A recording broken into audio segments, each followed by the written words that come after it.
The door clanked shut, plunging me into a sudden, deafening quiet. Empty house, yet not as planned. Sarah was supposed to be home early to put the kids to bed, but there was no trace of her or them. Taking a deep breath, I fought down the rising panic. A whiff of Sarah's peculiar perfume filled the air, a scent she seldom used before. Something was amiss. The living room remained pristine, not a toy out of place, as if nobody had been here all night. My phone vibrated with a message. Mrs. Jenkins informed me, "Your children are with her." Sarah claimed an emergency at work demanded her attention.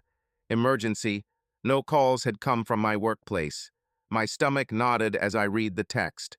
On impulse, I climbed the stairs, each footfall reverberating in the silence. Upon entering the bedroom, there lay Sarah's new gown, crumpled on the floor, carrying lingering scents of smoke and an unfamiliar cologne. My fists tightened as the truth struck me. I didn't hesitate.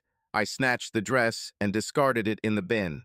If she believed she could stroll into this place after whatever nonsense she'd been up to, she was gravely mistaken.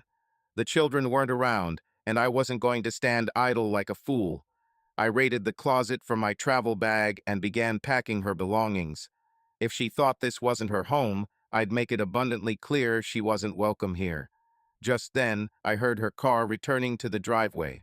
I didn't falter, only continued hastily stuffing her garments into the bag, my heart racing with each action. The downstairs door creaked open, followed by the sound of her high heels clicking on the hardwood floor. "Honey?" she echoed, her voice airy, clueless. I stood still, halfway through packing the bag. The moment of reckoning had arrived, and she was blissfully unaware. The bedroom door creaked open, and there she stood in the doorway, her smile faltering as she surveyed the room. The filled bag, the vacant house, and the anger in my gaze. "Where are the children?" she questioned, her voice trembling. I remained silent, only watching her as understanding seeped into her. Tonight wasn't another one of her secrets. It was the night everything fell apart. Sarah's smile vanished entirely as she fixed her gaze on the half-packed bag on the bed, her eyes flickering between me and the mountain of clothes tumbling out of the wardrobe. Her fingers twitched nervously, and she took a slight step back, seeming to attempt to evade the looming confrontation. "Where are the children, Matt?" she asked again, this time with more apprehension in her voice. I advanced, bridging the distance between us. "They're secure, Sarah." I ensured that. I noticed the bewilderment and terror beginning to fill her eyes. "Good," I thought. "You should feel afraid. Why are you collecting your belongings?" Her voice grew sharper, as if trying to regain control over the situation, but it was clear she had lost it already. "I believe you understand why," I replied, my voice now sounding distant to my own ears. From my pocket, I took out her phone, the one she had left behind in her haste tonight. The messages I'd seen from him weren't the type one could brush off as mere friendly banter. Her face paled at the sight of the phone in my hand, and she made no effort to deny it, which spoke volumes. "Matt, it's not what you think," she began hesitantly, her words fading as she recognized their feeble nature. "On the contrary, what I believe is that you've been secretly meeting with someone for an extended period and thought yourself clever while doing so. Sarah, you underestimate your actions, not your intelligence." Anger, guilt, perhaps a touch of remorse flickered in her eyes, but she still attempted to rectify the situation. "It was a slip-up, I assure you." But my voice grew stern. "A mistake. Don't patronize me. I've read the messages. I know about the late nights, the fabricated excuses for your whereabouts. For how long have you been deceiving me, Sarah? For how long have you been mocking me with this affair?" Tears threatened to spill from her eyes, but I remained unconvinced. Not this time. The joy that graced her face as she entered tonight, an exhilaration akin to euphoria, was not the expression of one who made a mistake. That was the visage of someone indifferent to the repercussions. "I didn't intend to cause you pain," she murmured softly, but her words lacked sincerity. "I didn't mean for it to escalate." I scoffed bitterly, shaking my head. "You didn't want to hurt me. You didn't. You've only brought pain, Sarah, and tonight it ends. You have to leave this house immediately before the children return in the morning. I don't care where you go. Stay with him if you must. But you won't set foot here again. You have until sunrise to pack your belongings and depart. What you've done to our lives is unacceptable, and I won't let it continue without a battle. As I left the room, you stood there, stunned, perhaps not expecting my resolve. But I had reached my limit. The weight of the truth was crushing me, and with each step I descended the stairs, it grew heavier. My fury grew stronger with every second that passed, forcing me to escape this house lest I do something reckless. Yet, our confrontation is far from over. I retrieved my keys from the counter, their jingle echoing against the marble surface, and headed for the front door. However, as I neared it, Sarah's anxious, imploring voice rang out behind me. "Matt, hold on. Can't we discuss this? You don't get it." I wheeled around, my gaze harsh as she tumbled down the stairs, her face a blend of tears and desperation. "What is there to talk about, Sarah? You betrayed me, you deceived me, and now you're facing the consequences. I don't need to comprehend anything beyond that." She paused at the bottom step, gripping the banister for support. "I made a mistake," she whispered, her voice trembling. "But it isn't just about that. We've been growing apart for months. Matt, you've been so detached, so engrossed in work and the children. Don't dare place the blame on me." I retorted sharply, my words slicing through the air like a knife. "You could have communicated with me. We could have resolved our issues together. Instead, you fled to him. I became at a loss for words with you. You made me feel like a spectral presence in this household, Matt, as if I no longer mattered to you. In response, I tightened my jaw to hold back my rising anger. Yet it was futile, so your answer to our problems was to sneak around and break everything we had established. That was your belief of making things right." Her eyes showed a fleeting moment, perhaps guilt or just a flash of clarity. However, it vanished as swiftly as it appeared, replaced by a chilly, defensive gaze. I needed to experience emotion again to feel desired, alive. "And you? You disregarded my feelings long ago." A silence settled between us, filled with her words, weighted and electric. There was some truth in what she said, but it offered no justification. I had been overly busy, perhaps preoccupied by the responsibilities of our existence. Her actions weren't justified. "Is this supposed to make me sympathize with you?" I murmured, my voice barely above a whisper, yet filled with anger. "Do you truly believe you're the victim in all of this? You think deceit and secretiveness are excusable? I provided you with everything, Sarah, everything, and you tossed it aside as if it held no value." She avoided my gaze. For a moment, I thought she might apologize, admit to her wrongdoings. But instead, she said the one thing that tipped me over the edge.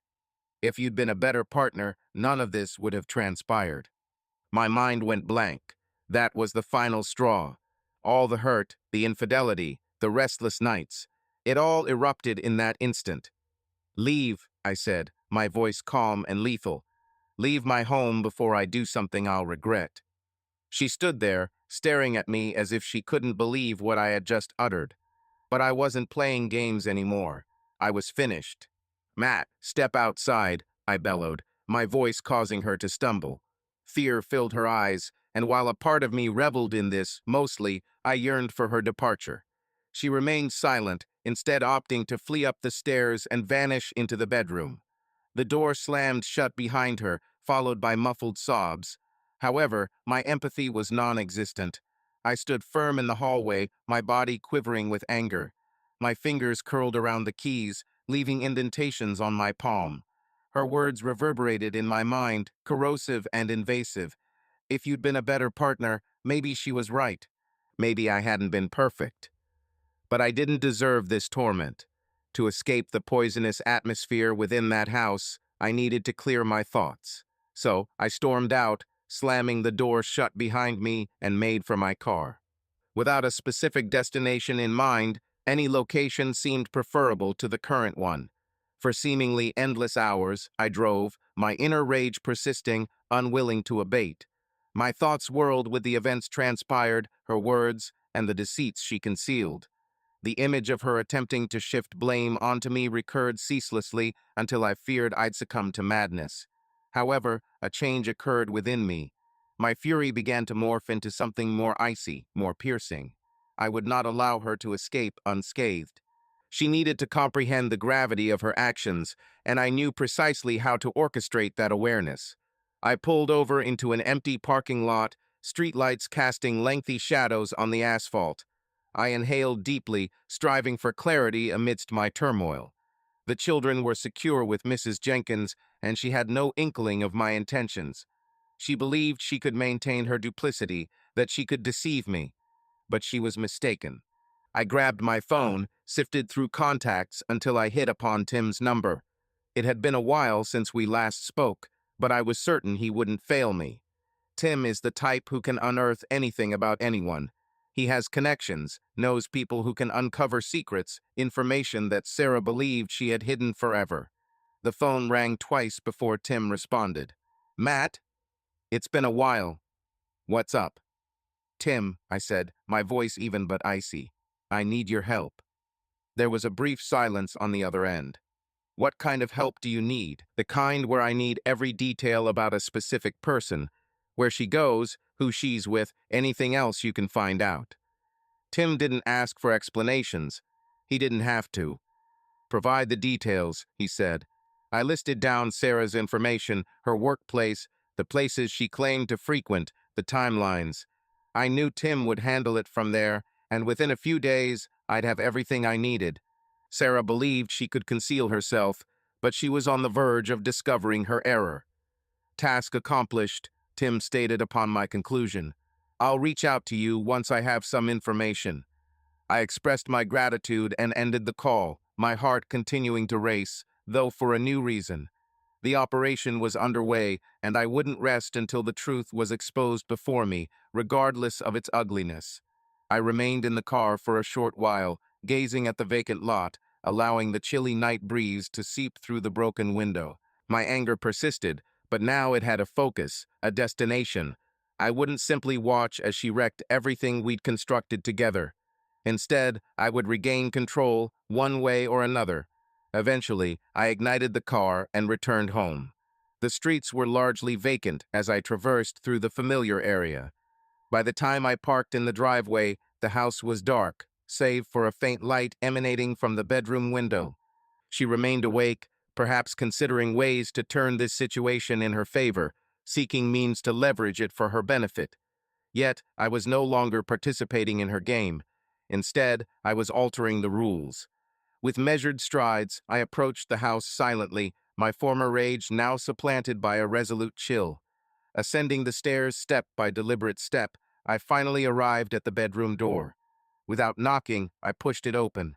Sarah sat on the bed's edge, her face smeared with tears, her eyes bloodshot and puffy. For an instant, she glanced up at me, a glimmer of hope appearing on her face, as if she thought perhaps I'd settled down, that I might be willing to forgive. However, my expression likely conveyed otherwise. "I will be staying in the guest room tonight," I said flatly, denying her an immediate response. "We shall discuss this matter in the morning. And Sarah, I advise you against attempting to reach him. You've inflicted enough harm in one evening," she implied without speaking as I departed, shutting the door after me. Yet her gaze followed me, her thoughts filled with apprehension and doubt. It was dawning on her that this would not end as she had anticipated. In the guest room, I found solace on an alien bed, a peculiar sense of tranquility enveloping me. This wasn't concluding soon, far from it. Now I held the reins. I was determined to ensure that Sarah would come to regret each decision she made by the time this ended. The following morning, my body taut with tension, I awoke before dawn, the guest room quiet as a tomb. I remained there for a while, contemplating, revisiting the night's events. Today was when everything would begin to crumble, and I stood ready for it. Subtle noises drifted from the kitchen. Sarah moved about, attempting to maintain an air of normality, but the situation was far from ordinary now. She was treading on fragile ground, and I could sense the fractures beneath her feet widening. I rose, took a swift shower, and donned my clothes quietly. As I gazed at my reflection in the mirror, I barely recognized the man looking back at me. A steely resolve had replaced the softness in my eyes, a chilliness that had crept up overnight. This was not a time for hesitation or assuming the role of the understanding spouse. That man seemed like a distant memory, at least for now. Upon entering the kitchen, I found Sarah at the counter, her back to me as she prepared breakfast. The aroma of coffee permeated the room, yet failed to dispel the tension that hung heavy in the air. She seemed to sense my presence behind her, and she turned around slowly, a strained smile on her face. "Good morning," she said, her voice overly cheerful, excessively casual, as if trying to brush away last night's events. "I made coffee. Would you care for something?" You disregarded the query, drawing a chair at the kitchen table and settling down. I perceived her momentary hesitation, her self-assuredness wavering. Yet she swiftly recovered, placing the coffee pot before me. "We need to discuss things," I declared, my tone sharp amidst the forced joviality. She nodded, biting her lower lip. "I understand. I've been mulling over what you said last night." In response, I raised a hand, halting her words. "This isn't about what you believe you can say to resolve this, Sarah. This is about honesty. I'm finished with the deceit." She scrutinized me, her complexion fading slightly. "Matt, I interrupted once more, my voice resolute. "I don't want your justifications. I've already initiated measures to uncover everything you've kept from me. So before you attempt to fabricate a tragic tale, I want you to grasp that this is your single opportunity to disclose the truth. No more lies. No more manipulations." Her eyes widened in surprise. "What do you imply?" "Did you take action with Tim?" I responded, observing as understanding dawned upon her sharply. She recognized immediately what that implied. Tim was not someone one called casually. He delved into matters others often missed. "Matt," she pleaded shakily, fear creeping into her voice. "There's no need for this. I'll disclose everything. Just give me a moment to clarify." I sat back in the chair, folding my arms across my chest. "I'm open to hearing," I said. She gathered herself, taking a deep breath as she struggled to maintain her composure. "It began a few months ago. I felt adrift, it seems. You were constantly busy and I felt unnoticed. It might sound ridiculous, but I started conversing with someone online merely to feel noticed again. It wasn't meant to escalate into something else." I remained silent, allowing her to proceed. She attempted to play the victim card, but I held my ground. "We had several encounters, initially only for coffee," she explained, her tone barely audible. "Yet it progressed beyond that. Matt, I acknowledge my mistake, but I never intended for it to go this far. I sensed the rage resurfacing, yet managed to keep it under control. And you didn't intervene. You didn't consider the children or me before continuing this secret liaison." Her eyes filled with tears, but I remained unaffected. She had cried enough insincere tears to fill a sea. "I was unaware of how to end it," she conceded, her voice breaking. "Each time I tried, he would draw me back in. He made me feel alive, but I understand it was wrong. I know I betrayed you." "Alive," I echoed, my tone dripping with irony. "You believe that justifies the destruction of everything because you wanted to feel alive." She nodded, swallowing hard. "I don't expect you to comprehend, but I'm telling you the truth now. It's finished. Over." I gazed at her, searching for remnants of the wife I once knew in those tear-streaked eyes. Instead, I saw a stranger, a person who had chosen to shatter our family, driven by self-centered ambitions. "Well," I said, my voice as frozen as the winter's ice, "it serves you right. Today, it's my turn. You need to gather your belongings and depart immediately.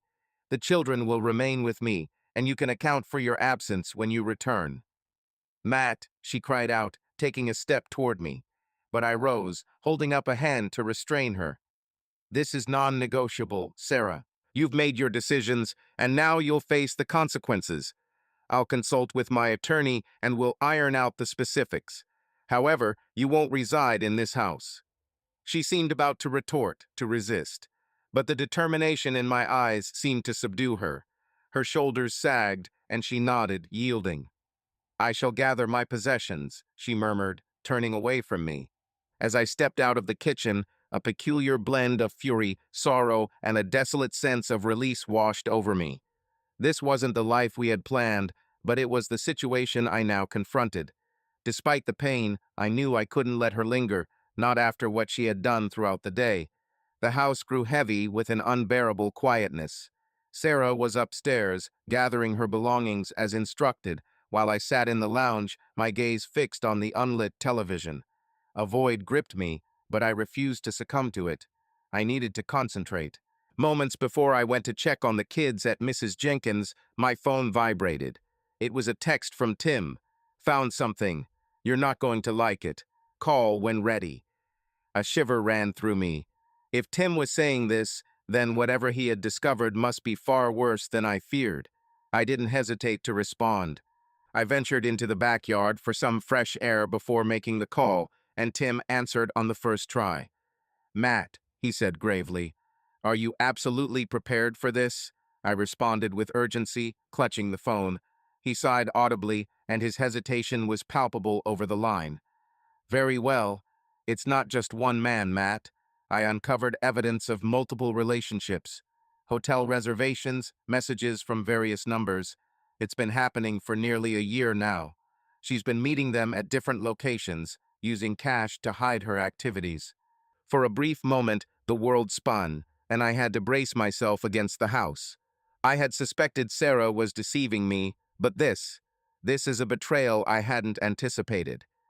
"Who are these men?" I inquired softly, my fury simmering just below the surface, ready to erupt at any moment. "Men from her workplace, an acquaintance from a previous gym, and one yet to be traced," she maintained caution, "Matt, but not enough. I've gathered the facts, the messages, all you require if you decide to proceed further." The gravity of it struck me, overwhelming like a tsunami. "Forward it to me," I said, my voice lifeless. "I need to verify it myself." "Are you certain? This isn't something that can be unseen," Tim cautioned, his tone growing gentler. He understood the impact this would have on me. "Yes, I am sure," I responded, though my heart ached with each word. "Forward it. In a while, check your email. And Matt, if you require assistance, I'm at your service." I thanked him and ended the call, my hands shaking as I pocketed my phone. Once a symbol of tranquility, the backyard now felt like a confinement. The desire to shout, to destroy everything, coursed through me. Yet, all I could do was stand there, gazing vacantly, as my mind reeled with the scenes Tim had unearthed. I hesitated before re-entering the house, needing moments to comprehend the revelation that my wife, my lifelong partner, had maintained a double existence for so long. This wasn't a simple error. She had methodically dismantled our marriage, weaving lies with each man she brought into her life. Reluctantly, I ventured back indoors, the house now feeling oppressive as the burden of the deception weighed heavily on my heart. Straight away, I navigated to my computer and my email, my hands trembling. Predictably, there was a message from Tim with multiple attachments. Clicking on the first file, my stomach twisted as I read the contents. Hotel names, dates, messages that left no room for ambiguity. Each line was another stab to the heart, each image a new injury. The truth was now indisputable. This wasn't merely an affair, it was a series of premeditated betrayals, each one more deliberate than the last. My anger flared once more intense than before, consuming the sadness and replacing it with a frosty determination. I wouldn't let her escape this unscathed. She overstepped a boundary, and now it was my turn to demonstrate the consequences. Closing the laptop, I made up my mind. She had destroyed our shared life, and now I was going to retaliate. I ascended the stairs, each step imbued with intent. The bedroom door stood open, revealing Sarah, securing the final zip on her suitcase. She glanced up as I entered, her eyes reflecting a blend of remorse and perhaps dread. Fear, quite possibly. She recognized my newfound power, and she was right to be afraid. "I'm leaving," she whispered, hoping it would ease the situation, believing her departure could erase the wounds she had inflicted upon us. But I wouldn't let her get off so lightly, not after what I had just witnessed. "Sit down," I said coldly, my voice firm, leaving no room for debate. She hesitated, yet my expression apparently persuaded her to obey. She settled on the bed's edge, gazing at me with round eyes. "I am aware of everything, Sarah," I stated, causing her to flinch from the chill in my voice. It was not only about last night, but also about all the others. I know the length of this act, your attempts to conceal it, yet you weren't discreet enough. The color drained from her face as she grasped the gravity of my words. "Matt, let me explain," she pleaded. However, my tolerance for her deceit had run out. "You didn't merely infidelate on me. You repeatedly destroyed everything we built, with every man you introduced to your life. You never considered me or our children. Your thoughts were only about yourself." Tears trickled down her cheeks, but they failed to stir any emotion within me. "No longer. Today, you are to leave this house and not return. After consulting with my attorney, you'll receive communication from him shortly. As for the children, I will ensure they comprehend the entire truth." "Matt, no," she exclaimed, reaching towards me as if to hold my hand. But I retreated, remaining out of her grasp. "Don't do this," she pleaded. "I acknowledge my errors, but we can overcome this." "There is no more us," I responded sternly, halting her words. "With every lie and betrayal, you destroyed the connection between us. You chose your actions, Sarah, and now you must bear their consequences. Leave now." Her expression altered as she accepted the futility of any escape. No more deception, no more coercion. She had lost, and she understood it. Slowly, she rose from her seat, clutching her luggage as she trembled. She halted at the doorway, casting one final glance in my direction, yearning for a glimmer of absolution, a chance to mend what she had shattered.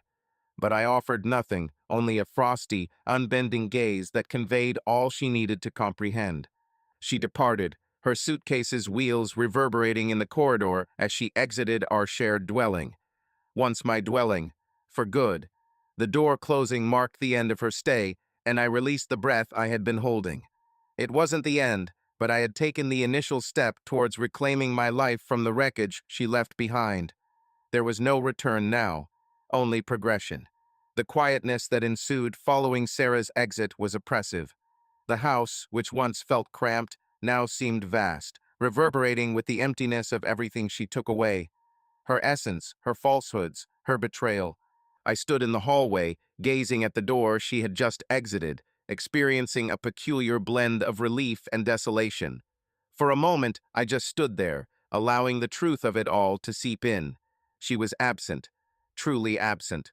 The woman I adored, the woman with whom I constructed a life, was no longer present within that life, and it was all her doing. Instead of the overwhelming sorrow I had anticipated, there was just a hollow emptiness, a frigid void replacing my heart. I trudged back into the living room, each step burdened by the weight of the recent occurrence. The coffee she'd brewed remained untouched and cooling on the countertop. Without hesitation, I discarded it, observing the dark liquid spiral away, mirroring our marriage's dissolution. My phone buzzed again, disrupting the silence. It was Mrs. Jenkins inquiring about the children. For a moment, I hesitated, trying to dispel the fog of the morning's events. "Hello, Mrs. Jenkins," I said, my voice gravelly from the strain. "The kids are doing well," she responded with her usual warmth and assurance. "They've been playing all morning. They're oblivious to anything amiss. Don't fret. How are you feeling?" I closed my eyes, taking a deep breath before replying. "I'm fine, just dealing with things."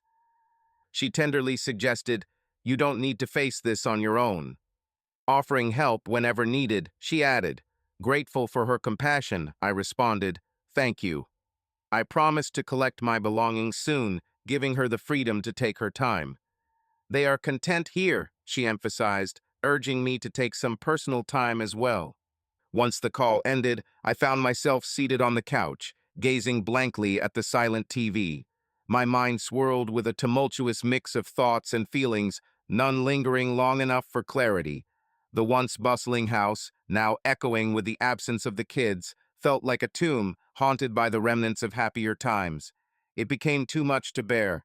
A need for escape from this weight overwhelmed me. I retrieved my jacket and keys, securing the door before stepping into the cool afternoon air. My destination was vague, All I required was to drive, to create some distance between myself and the wreckage of my existence. The roads were bustling with weekend traffic, families enjoying their day, couples walking hand in hand. Everything seemed so routine, yet I felt like an outsider observing it all. My car guided itself towards the park, a location I hadn't visited in months. This was where we brought the kids when they were smaller, and Sarah and I shared laughter before things spiraled out of control. Memories poured in as I parked and stepped out, retracing familiar paths. The park bustled with life, children playing, pet owners walking their dogs, echoes of laughter and vitality filling the air. Yet I felt detached from it all, like a spirit passing through someone else's reminiscences. I settled on a bench by the lake, gazing out at the water as the late afternoon sun danced on its ripples. The question that reverberated in my mind was, what next? What am I supposed to do now that everything I once trusted has vanished? The earlier fury and determination were dissipating, replaced with an empty sorrow I couldn't dispel. I initiated my journey to regain my life, but the path ahead remained enveloped in ambiguity. Sitting there, observing ducks gracefully glide over the water, I understood a truth. I was solitary, genuinely so. For years, Sarah had been absent, leaving behind only the smoldering remains of our shared existence. Yes, I had friends, yet this solitude was distinct. It stemmed from the painful awareness that the one who was supposed to be my companion, my confidante, had betrayed me irreparably. Yet, with this revelation came another, an unexpected one. Freedom. Though biting and icy, it existed, a testament to my newfound independence. I was no longer entangled in her deceptions, nor bound by a relationship that had been decaying from within. Rebuilding was now possible. I could commence anew, though it wouldn't be effortless or swift, yet it was plausible. I rose, casting one last glance at the lake prior to my departure towards the parking lot. The path ahead promised difficulty, and I anticipated there would be instances when the burden would seem excessively unyielding. Nevertheless, I resolved not to let her prevail. She had already extracted my trust, affection, and mental serenity. I wasn't going to permit her to claim my future as well. En route to Mrs. Jenkins to retrieve the children, a sense of resolve stirred within me. I would prioritize them, endeavoring to be the father they needed. They were blameless in this predicament, and I wouldn't let my resentment or sorrow tarnish their lives. I would reconstruct not only for myself, but for them. And perhaps, just perhaps, I might discover a means to mend. The journey back to Mrs. Jenkins felt more prolonged than typical, each steering wheel rotation propelling me nearer to an encounter I wasn't fully prepared for.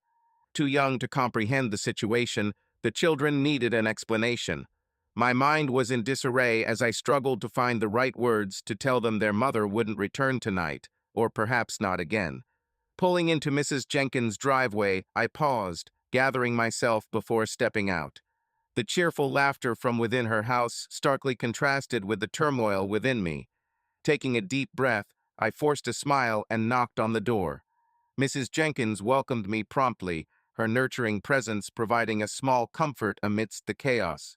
In the living room, the kids were constructing a large fort from pillows and blankets, while her elderly golden retriever watched casually.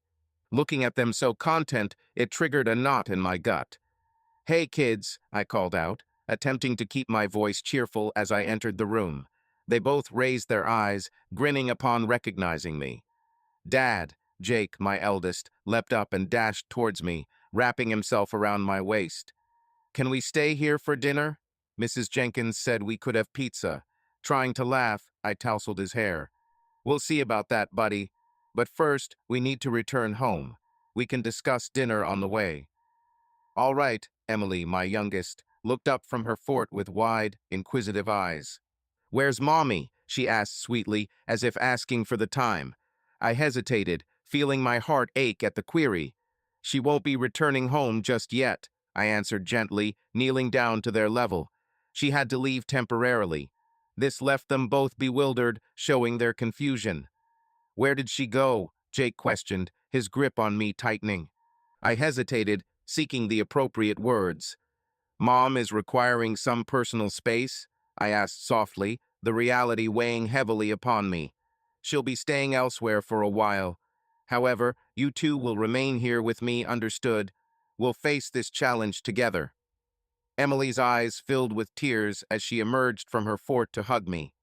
"I don't want Mom to leave," she whispered softly, clutching my neck tightly. "I understand, dear one," I replied, returning the embrace. "I realize it's difficult, but we will manage, I assure you." Jake's frown deepened as he struggled to comprehend what I was saying. "Is it because Mom and you had an argument?" he inquired tentatively, his voice trembling. I took a deep breath, trying to maintain my composure. "Yes, Jake, we did have an argument, but that doesn't alter the fact that both your mother and I love you immensely, right? We were simply trying to sort out some matters at the moment." Jenkins hesitated at the doorway, her eyes brimming with compassion as she observed us. "Feel free to stay longer if you require it, Matt," she suggested softly. However, I declined, shaking my head. "I appreciate the offer, but we should return home. I need to communicate further with them." She understood, nodding. "You know how to reach me if you need assistance." I returned a thankful smile, then assisted Emily in disentangling ourselves and helped the children gather their belongings. The journey home was silent, the burden of my revelation heavy in the atmosphere like a storm cloud. They posed no more queries, and for that I was grateful, as I wasn't certain I had any additional responses. Upon our arrival, the house felt chillier than it previously had. Sarah's absence was now glaringly apparent, her typical presence replaced by a void that seemed to consume everything in its path. I escorted the children indoors, attempting to uphold an illusion of normality, even as it faded. "Perhaps you could amuse yourselves in your bedrooms for a moment," I proposed, striving to maintain composure. "I'll prepare dinner for us shortly."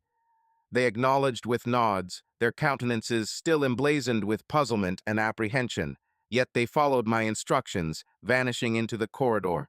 I observed them depart, the truth of my recent actions striking me anew. How does one clarify to a child that their mother won't return? How does one make them grasp something that remains incomprehensible even to oneself? I leaned against the kitchen counter, massaging my temples. The insensitivity was subsiding, and in its wake was a relentless feeling of bereavement, of shortcoming. This wasn't how things were supposed to unfold. We were meant to be a family, we were meant to be content, but now it's just me and the children, struggling to make sense of the remnants. I opened the refrigerator, seeking solace in something to distract myself, to focus on anything other than the void in our lives. I gathered ingredients for dinner, mechanically moving as I cooked, finding comfort in the familiarity of the routine. It provided a sense of stability amidst chaos. Meanwhile, the children whispered in their rooms, voices filled with worry and bewilderment. I knew they were fearful, perplexed, perhaps even enraged, and it was my responsibility to remain steadfast, acting as a beacon for them during this tempest. Yet, as I mixed ingredients in the pot, I couldn't shake off the feeling that everything was unraveling, that no matter how much I exerted myself, I couldn't repair what had been shattered. I couldn't undo Sarah's deceit, could not mend the havoc she wrought. All I could do was advance gradually and pray that somehow, someway, we would navigate through this ordeal. A set of footsteps alerted me from my reverie, revealing Jake standing at the door, his expression grave. "Son," you whispered softly, "will Mom return?" The question left me speechless, my heart aching. "I'm not certain, Jack," I replied, my voice choked with feelings. "Yet, no matter the outcome, we'll manage, I assure you." You nodded slowly, your eyes pleading for comfort. I attempted to return your gaze with a reassuring smile, aiming to be the steady father you looked up to. Yet, in truth, I was as disoriented as you were.